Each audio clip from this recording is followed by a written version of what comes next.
Alright, morning folks. We're going big mother trucking today. Me and old Johnny Boy, the legend.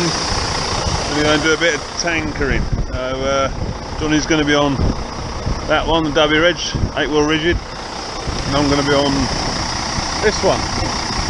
So 8x4, 280 horsepower, Volvo FM12. So we will go and see what sort of mess we can make. Right, how are we doing?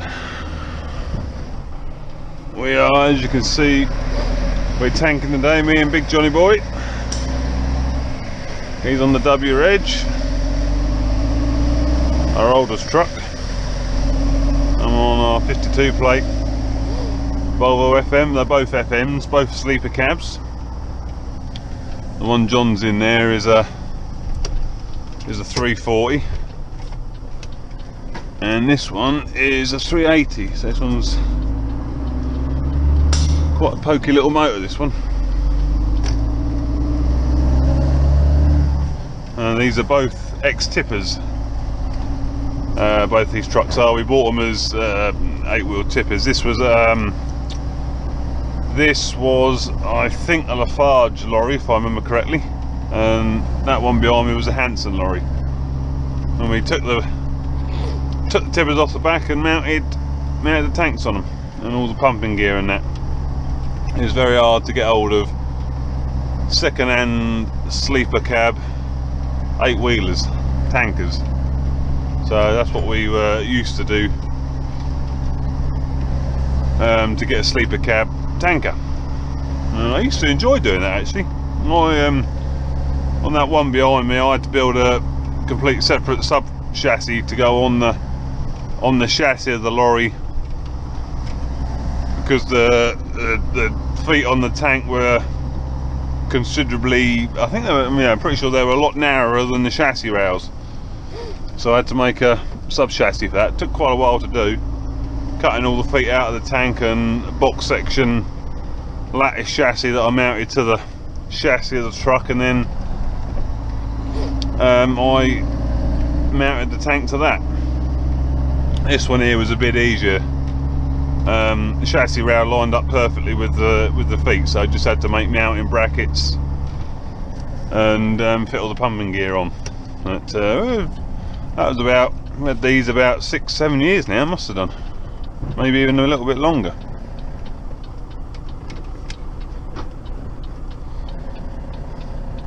These have both got a 4/4 gearbox in them, manual box,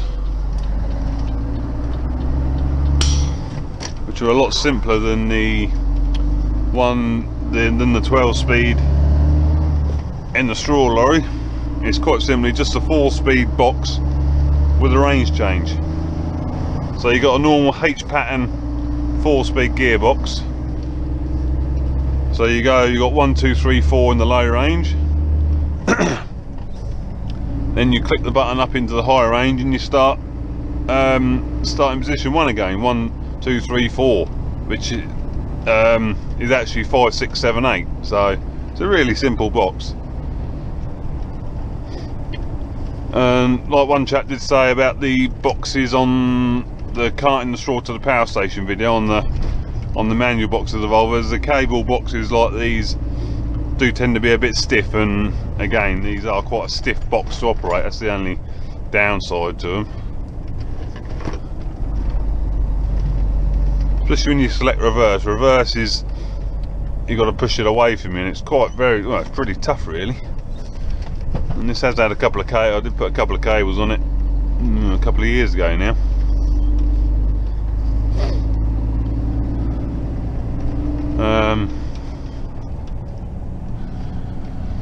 But yeah, so we've got a little job to go and do. We're both on the same job. Got to go and empty a couple of tanks on works and take them to another works, sewage works that is, a little ways down the road. So yeah, it's probably about half a day's work. Not too bad a job, nice and local. Nice and local. I did see in the Farmer's Guide that Brock's have got a tractor for sale, and that's right down my alley, an MF 4840 Big Arctic. I've got to admit, I was very excited when I see it. 5,000 hours, in very good condition. So we rung them up today. Well, John rung them up for me, and they want 25, I think 25 and a half for it. So that shot my idea out the sky. That's just a bit too steep, that is. But I was actually even contemplating chopping the Ford in, as much as it'd break my heart. I do love me Ford, but I think I would have done for that. If you ever whether it'll still be up or not is another matter, but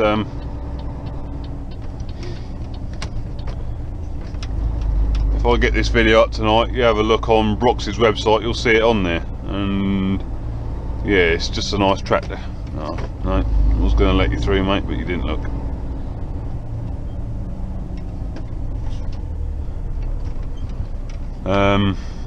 So yeah, a bit gutted about that really. It's just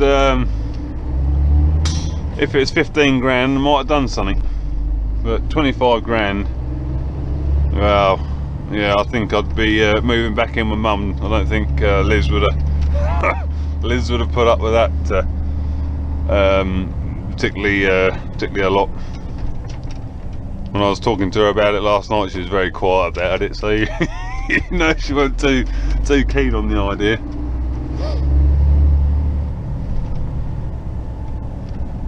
There we go. I'll have to wait till I find something a bit cheaper, won't I? A doer upper. That's what I want, a doer upper. But it is a very nice tractor, but whether it's worth 25 grand, don't know. It's not worth 25 grand to me, put it that way.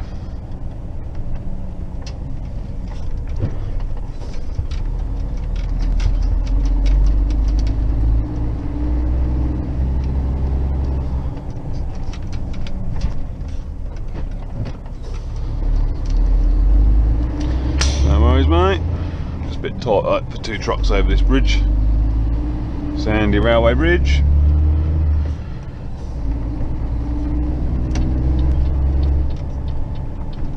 I'm glad you're enjoying the oldie videos I'm putting up.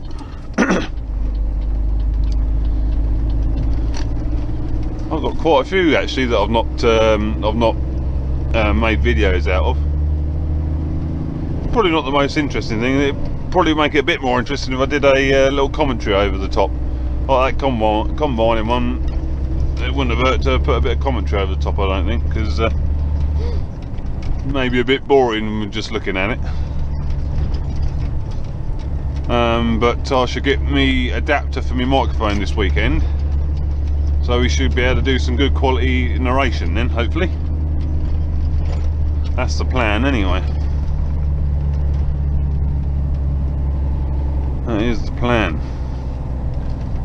I can't remember if I've already said about it, but the old boys on Farm TV over in Ireland, they're doing #OnThePool, and I aim to do a couple of them as well before Christmas for muscular dystrophy.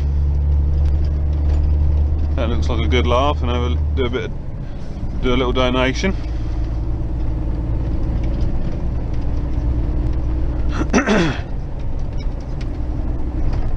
Here he comes, he's behind me again.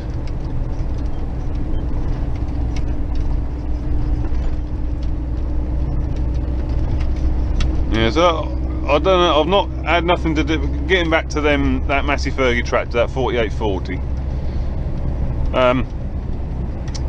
If any of you out there have had any dealings with them, operated them back in the day, seen them working or anything like that, if you could post in the comments about how good they were reliable, what sort of machine they were like, because I mean it all stems from when I was an old boy.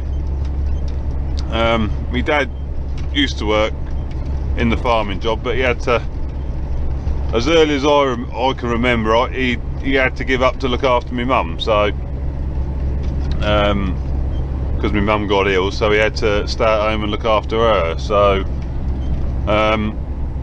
so I didn't have any early farming experience with my dad, which is a shame.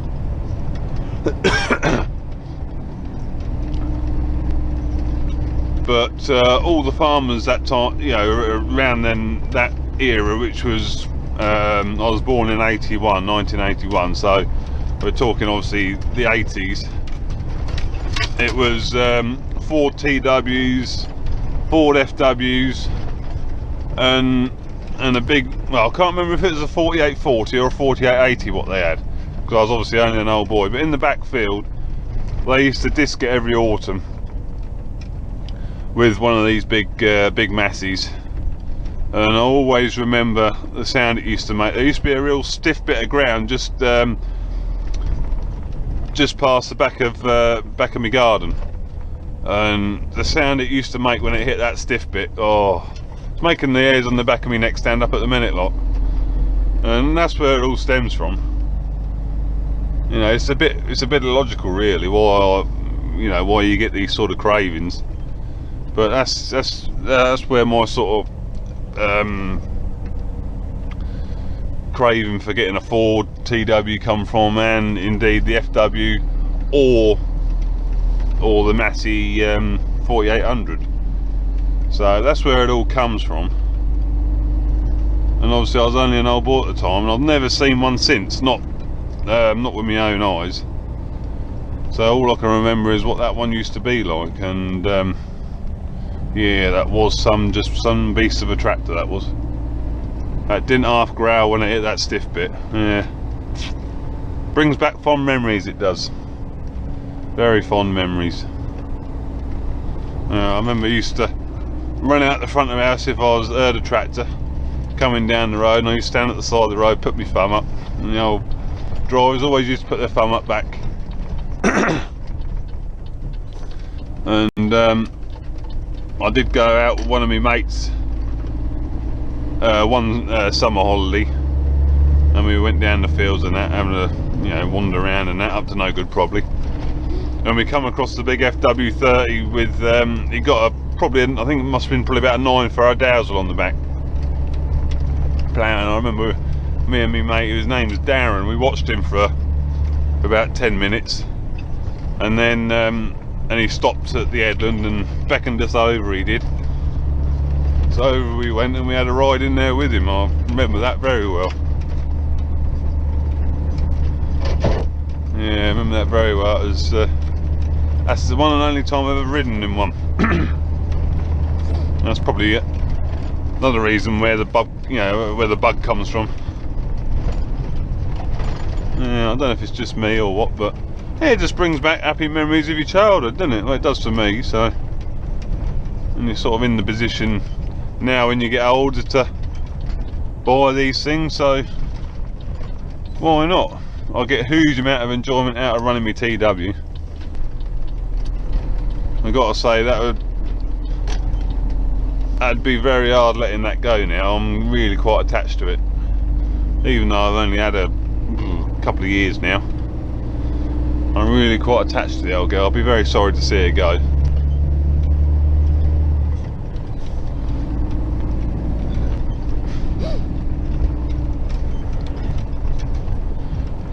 But there we go, you can't have everything, can you?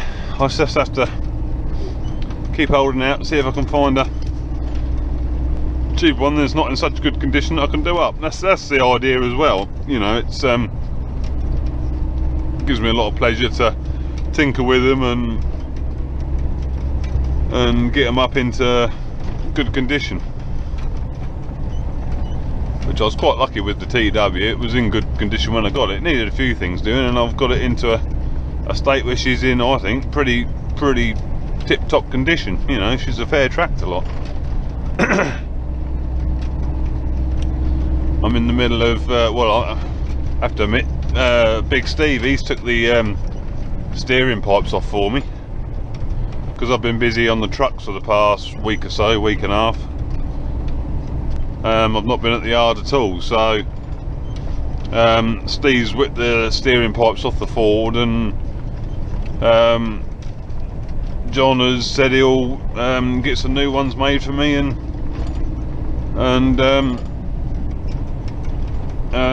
you know, he'll pay for them, like, which is good of him, you know.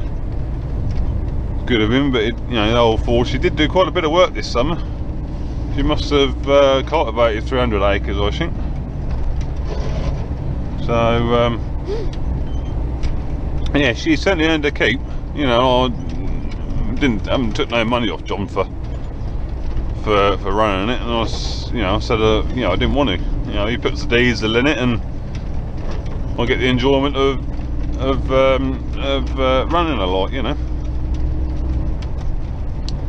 It does bring a lot of enjoyment.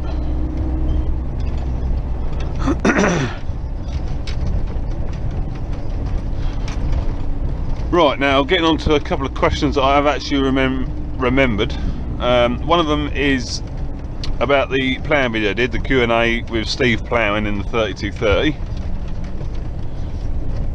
And someone said, why do we leave such big headlands? Well, I don't leave quite such a big a headland than Steve, and I do plough a field differently to him. He will leave a headland all the way around. He'll start out from the side of the field, and like I say, leave a headland all the way around, and then plough his way round at the end, you know, plough clockwise round or anti-clockwise, whatever floats his boat, to finish up. I've never ploughed like that. I tend to like to plough, start one side, start ploughing from the fence line or the hedge line or whatever, and work my way along. And if I can close the headland down when I'm doing it, like if I've got a dog leg or whatever, and I'm gonna go on to shorter work, like you got a square bit, once I've ploughed the long bits out, I will plough that headland and work my way across the field like that. And I don't tend to leave quite such a big headland as Steve. But Steve's argument for leaving a big headland like that is it gives you a smoother headland when you're spraying and fertilising. Because obviously then, if you're not ploughing across where your tram lines are going to be at 12 metres out, if you're ploughing across them, unless you do lots and lots of work with them to cultivate it down and smooth it down, it will make your tram lines quite rough. So so if you're lifting out before you get to the tram line, and then you're ploughing with the tram line to finish your headland off, obviously you've got a much smoother headland, and that's his argument for doing it, and it's a sound argument, can't argue with that.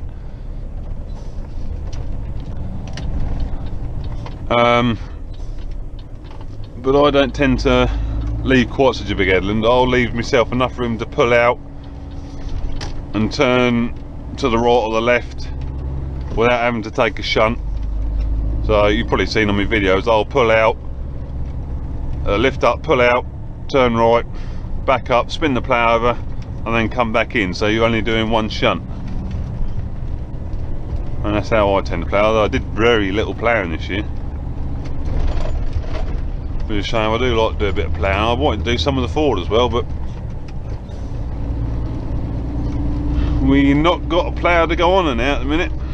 So we sold the Dowswell, which was the plough that I used last year on the Ford, and the Cavernan we got has got category 3 stubs on it. So, and I've only got cat 2 links on the Ford, so that won't go on, because of course I've got ball ends on the Ford rather than hook ends. So I really need to get myself a nice little 5-hour Dowswell. It's going to be a pain here. It's going to get past. It's a right pain to get in here. You've got to drive past like this, and then take a shunt, because it's ever so tight getting in the gateway. Hopefully John will take my lead on it. I've been in here a few times recently and it's extremely tight. They put this new gate in. Make sure we don't catch that post. We need to come up here with edge flail and flail the hell out of it. There we go, we're in. It's a bit snug. Forgot what I was on about now. We'll leave John there, he's gonna do a bit of shunting I reckon to get in there.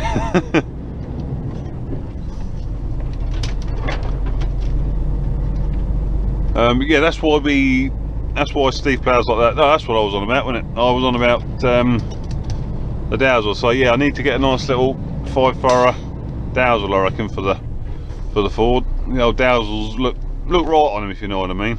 It looks right.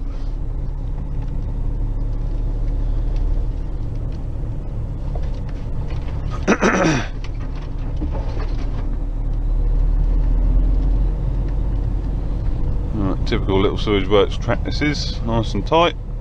Except I hope you don't meet another truck coming down here.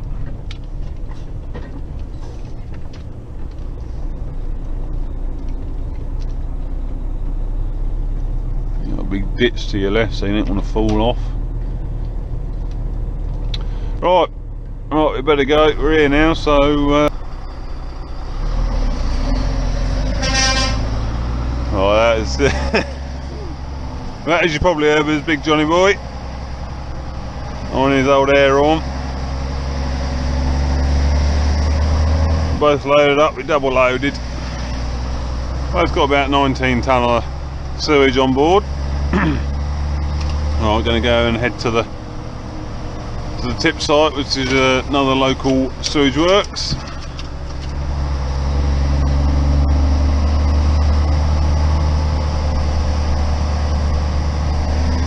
Did a lot of baling and stacking around here in the harvest.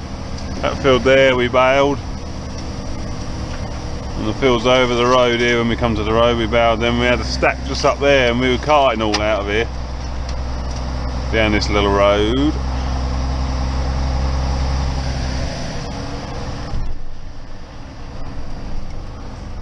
Back again through this nice tight little gateway.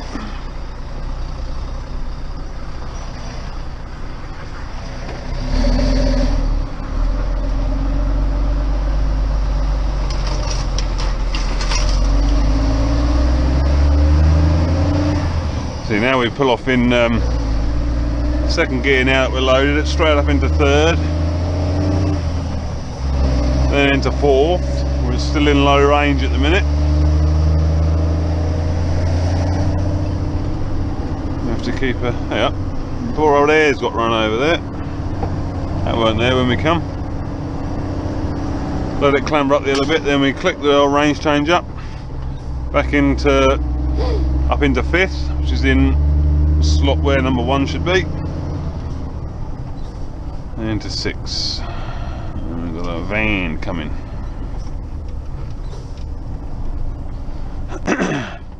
Cheers mate, thank you.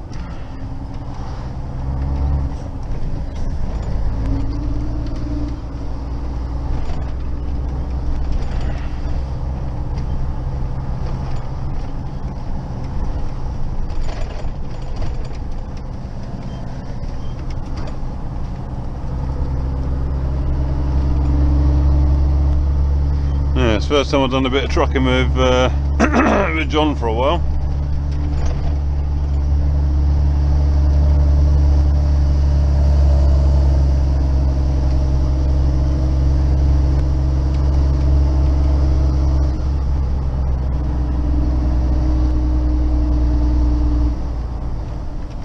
Yep. Cheers mate, thank you.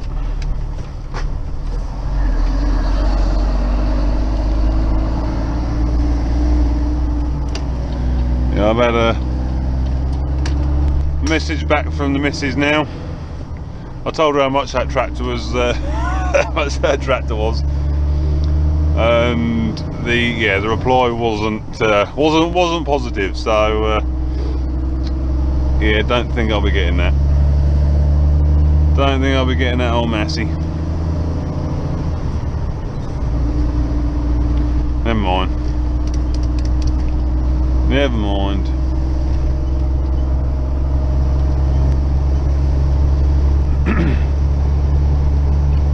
I've only got a short little trip now to get to the tip. It's about 10 minutes, I think. Not well, not even that, I wouldn't have thought. Just the next village.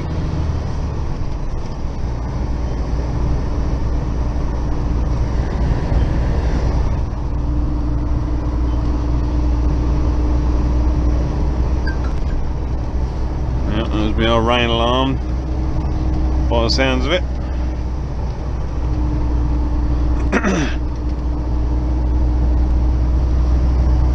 I'm not sure why, but the concreting the workshop, I noticed the other day that's gone up to like 200,000 views or something. Which is quite surprising, that, but never really seen that popular, but all of a sudden it seems to be getting a lot of views and comments for some unknown reason. I don't know why. A few of the comments I've been getting on that is we didn't use no reinforcing. Well, we didn't use no reinforcing for part of it. For the first part, because it was already concrete. It had already got 4 to 6 inches of concrete in there already. And we were only putting 2 inches on top, because we didn't want to come up too high. Because only sort of 1/3 of the concrete was concrete.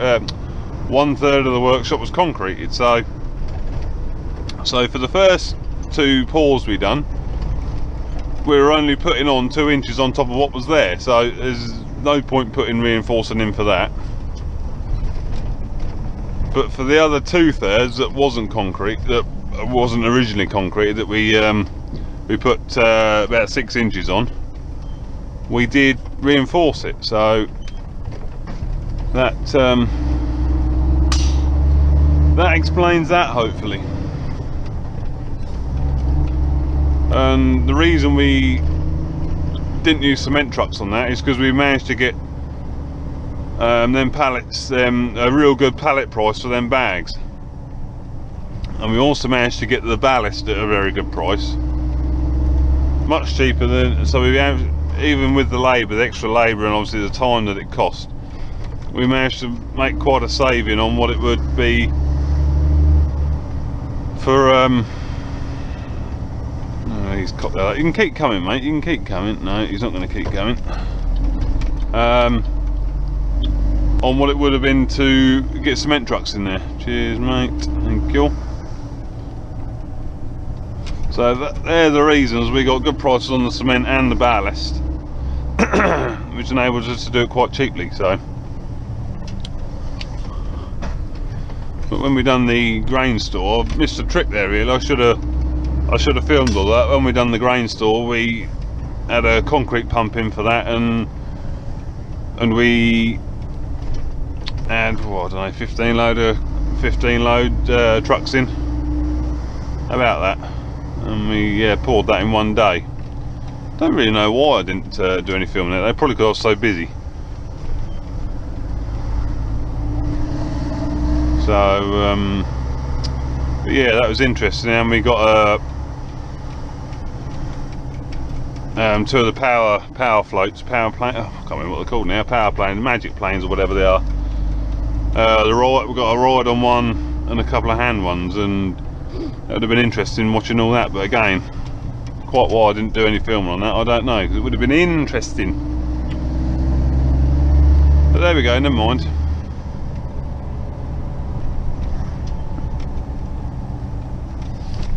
But going back to the workshop, we put the expanding joints in between every pour we done, and yeah, it's been down nearly we did it before Christmas or after last year, can't remember now. I think it was before, wasn't it? After rather. Yeah, so it's been down 10 months, something like that. And we've not had any cracking anywhere on it, so we can't have done it too bad, you know.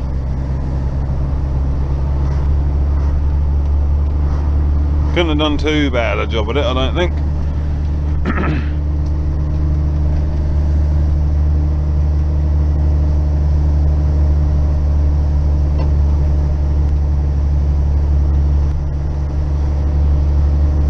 just coming up to our destination now.